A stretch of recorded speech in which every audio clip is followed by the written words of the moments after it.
Hi mga langga! Good morning! Yan, nag-get ready na ako mga langga para sa aking work today. Meron akong work ng 12 to 5:30 mga langga. So, ayan, mag-story time muna ako mga langga habang nag-get ready ako. So, kahapon mga langga, pumunta kami sa Clemente, sa Bechel, para i-register ang aming marriage. So, actually, hindi nga kami sure kung ang aming appointment ay talagang successful mga langga kasi ginawa lang yun ng husband ko online and we didn't receive any confirmation if it's successful. So, but we still go there para sigurado, ayan, kasi sabi ng husband ko since nandun na rin naman na tayo kung hindi siya nag-successful online, so at least we can make it there na lang. Sabi niya gano'n. Sabi ko, okay. So, ayan, kasi wala rin naman akong work kahapon mga langga. So, ang dala ko kahapon mga langga yung aking birth certificate which is legalized in the Philippines, and our marriage certificates also legalized in the Philippine Embassy, LDFE in the Philippines, and our passport, both of us, and a photocopy of it, and of course my stay permit here in the Netherlands. Yun lang dala namin mga langga kahapon. Actually yung appointment namin mga langga ay 5:10 in the afternoon. Tapos, dumating kami doon ng maaga, masyado kaming maaga kasi sabi ko kay Elko, ibali ng maaga tayo kaysa malate naman tayo na.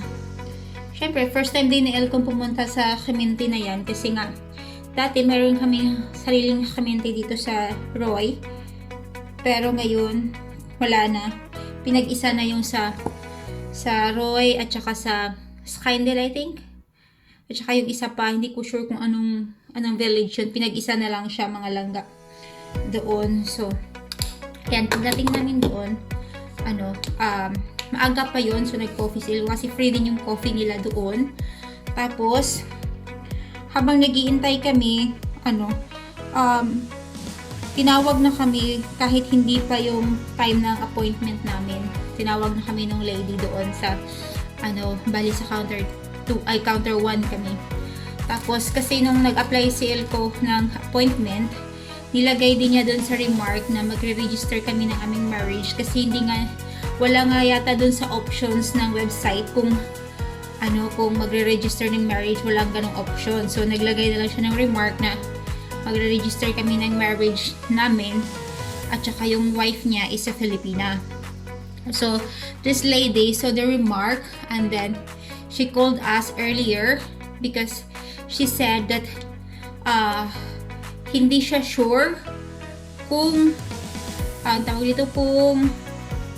kung yung appointment namin ay magagawa niya. So, tinawag niya kami agad before the time dahil sabi niya habang nandoon pa yung mga personnel na mas alam yung process na kailangan namin.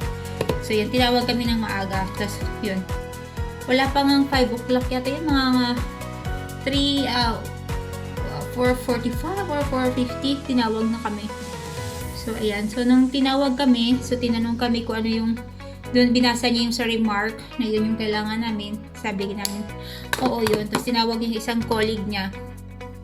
Tapos, saktong-sakto kasi yung colleague na yun, mag-out na ng 5 o'clock.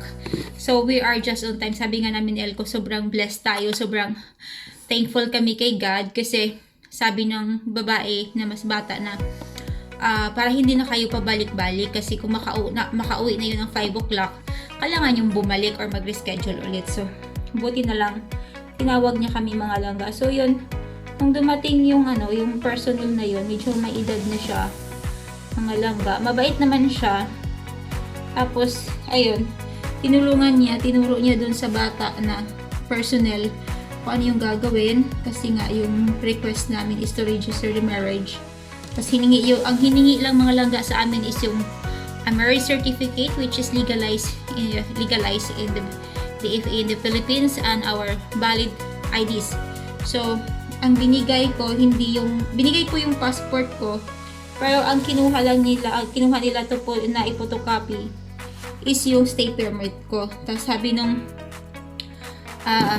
older lady doon na yung iba, nire-register muna yung kanilang marriage bago sila kumuha ng stay permit, which is which takes a lot of hassle. Like, kailangan nilang mag-fill up or mag-provide ng maraming documents to prove na they're kung ano yung information na meron sila. Unlike nung sa akin, kasi nakapag-register na ako dito, at saka may BSA number na ako, at saka may stay permit na ako, so hindi na kailangan ng hindi na kailangan ng birth certificate ko, hindi na nila hiningi yun.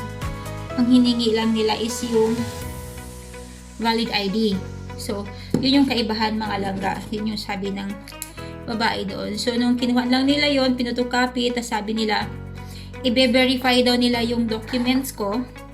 Then, after 3 to 5 weeks, tatawag sila or magme-message sila sa amin kung approve na yun. Tapos, pwede na namin pick upin ang aming documents at registered ng aming marriage dito sa The Netherlands.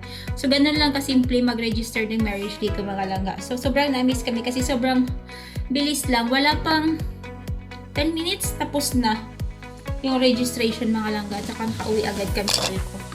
Tapos, kailangan ko din ma-memorize. Kailangan ko din maalala yung paano pagpunta doon at saka paano ako uwi. Kasi sa April 29, meron akong appointment for my intake. Ayan, para yan sa inburgering. Ayan.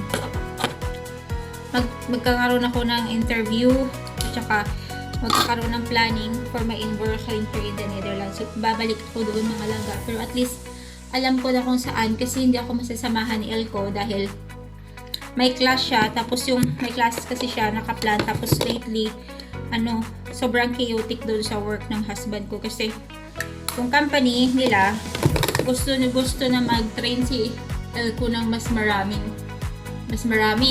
Pero since wala naman siyang masyadong time, wala masyadong space, wala masyadong material, so puti na lang yung isa niyang colleague na certified trainer din.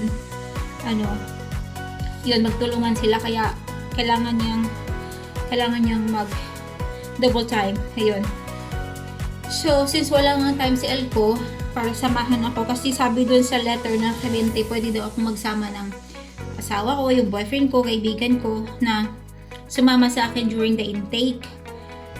Since si hubby hindi pwede, and then si mama at si papa rin, hindi rin sila pwede kasi meron silang bike tour sa France. Si mama at si papa, magbabike sila sa France during that time. So, kailangan ko pumunta mag-isa mga langga. Tapos sabi ko kay Elko, kakayanin ko kaya yun? Ako lang mag-isa pupunta, sabi naman ni Elko. Oo naman, kaya mo yan kasi isang bus ride lang naman siya. Tapos pagka baba mo doon sa bus ride na yun, yun na yun. Sabi ko, hindi ko naman wino-worry yung bus ride. Kasi, okay lang sa akin yung bus ride. Ang wino-worry ko is yung how to communicate. Sabi ni Elko, okay lang yun kasi for sure they also speak English naman daw. Sabi ko, okay. Sabi niya, at saka intake lang naman yun. So, at saka ang pag-uusapan lang naman dun sa intake is kung kamusta ako, kamusta yung stay ko dito so far sa The Netherlands. At saka pag-uusapan din yung mga plan and wishes ko dito sa The Netherlands. At saka pag-uusapan din yung plan kung anong level ako mag-i-start ng aking inburgering. So, yun yung gagawin ko sa April 29. Tapos, yun. Kaya babalik ulit ako doon mga langga. Malapit lang naman siya, pang tatlong bus stop lang siya mula dito sa amin. So, yun lang mga langga. Ayan, good luck to me during that time. Tsaka for sure, during that time, malaki-laki na rin yung belly ko. Kasi, ngayon nga, medyo mahirap na. Tsaka sobrang klaro na. Tapos kahapon doon sa tawag dito, doon sa Clemente, yung yung may edad na yung may edad na personnel doon. Tapos na kami, tapos nag-CR ako. Tapos siya pauwi na siya kasi hanggang 5 nga lang siya. Tapos nakita niya ako, kasi wala na akong jacket kasi iihi nga ako. Nakita niya na yung chan ko kasi malaki na nga. Tapos hinipo niya yung chan ko. Tapos sabi niya, congratulations for your pregnancy. Ayan. Winish din niya ng success, ganyan. So yun, nakakatawa. Pati yung bata din na personnel doon, at nag-congratulate din siya. Tsaka sabi niya na wish good luck sa aking pregnancy. Kasi yung belly natin mga langga, medyo visible na talaga siya mga langga. Ayan. Yan yung belly update. Ayan, naglagay ako ng support mga langga kasi nga may work tayo today. Ayan, so kahit sa work, medyo visible na nga siya kasi nga yung uniform ko hindi na siya makaklose, buti na lang may apron, natatakpan pa rin yung ating tiyan. So yun lang mga langga, papasok na si Buntis sa work. Update ko po kayo mga langga kung ma-approve na ang ating marriage certificate, ating marriage registration here in the Netherlands, kasi after that, yun na, mag-start na ako ng embarking.